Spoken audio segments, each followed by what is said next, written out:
memberikan pemahaman politik menghadapi pemilu 2024 mendatang, DPC P3 Bondowoso gelar pendidikan politik terhadap masyarakat di kediaman Ketua Majelis Pakar DPC P3 Bondowoso, Kamis 26 Januari 2023. Menurut Ketua Majelis Pakar DPC P3 Bondowoso, Haji Bukhari Mun'im, pendidikan politik ini juga sebagai upaya kaderisasi dalam bingkai mencerdaskan masyarakat, utamanya yang mencakup tata cara berpolitik.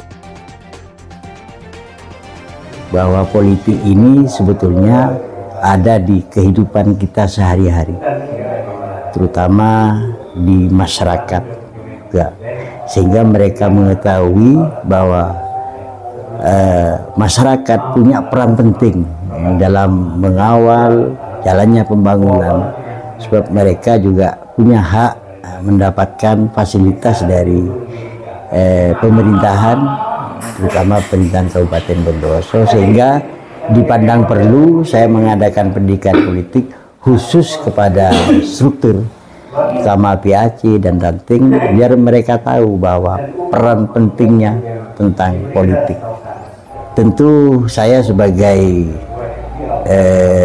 bagian dari DPC berharap kepada seluruh kader di semua tingkatan, baik DPC, PAC dan ranting, untuk selalu mengikuti perkembangan.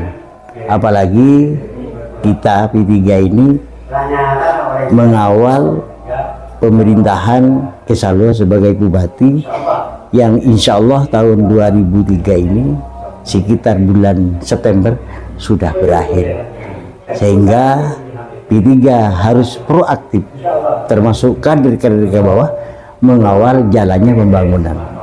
Oleh karena itu saya berharap kepada teman-teman P3, maka apa yang telah dilakukan ke bawah itu, berjuang di tengah-tengah masyarakat untuk kepentingan P3, jangan sampai dihilangkan, bahkan kita teruskan. Dan Kesalua sendiri jadi bupati dorongan dari beliau almarhum Ki Haji Raden Ahmad Bawalid Asy'ari. Sebagai pemateri acara, Haji Imam Tahir lebih menekankan pada metode politik yang telah diajarkan para pendahulu P3 di masa lampau. Saya hanya diminta untuk memberikan materi mengenai pendidikan politik, yakni memberikan sebuah kesadaran bahwa karya politik itu adalah kerja yang sama dengan kerja-kerja yang lain, perlu diseriusi dan dicintai pekerjaan ini. Ya, kalau seingat saya, perjuangan P3 itu tidak lepas dari Ki As'ad, karena Ki As'ad ini bagian dari tokoh di zaman itu beserta Ki Zaini Mun'im dan Ki Umar Sumberuringin, Ki Soleh Suger, dan juga Ki Bakir Banyuanyar. Mereka adalah yang membidani lahirnya partai ini. Maka orientasi perjuangan kita pertama yang harus kita tanamkan, di samping berjuang untuk agama, tapi kita menjaga peninggalan beliau yang berupa metode berjuang dan juga alat untuk berjuang. Metode mereka wajib kita angkat di era modern ini, karena tidak usang. Ternyata metode mereka adalah metode yang sangat luar biasa. Sementara dijelaskan Sekretaris P3 Bondowoso, Barisah Lawizen, secara teknis inisiasi pendidikan politik ini akan terselenggara di setiap kecamatan secara berkesinambungan.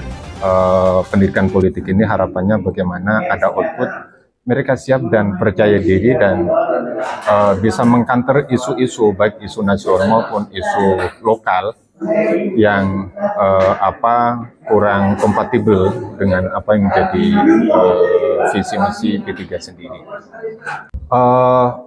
Di berbagai dapil itu nanti teknisnya kita akan lebih terbatas. Ini mungkin permulaan ya, nanti akan kita desain lagi pendidikan politik per kecamatan. Jadi mulai dari ranting, kemudian PAC juga yang ada di situ juga akan kita libatkan.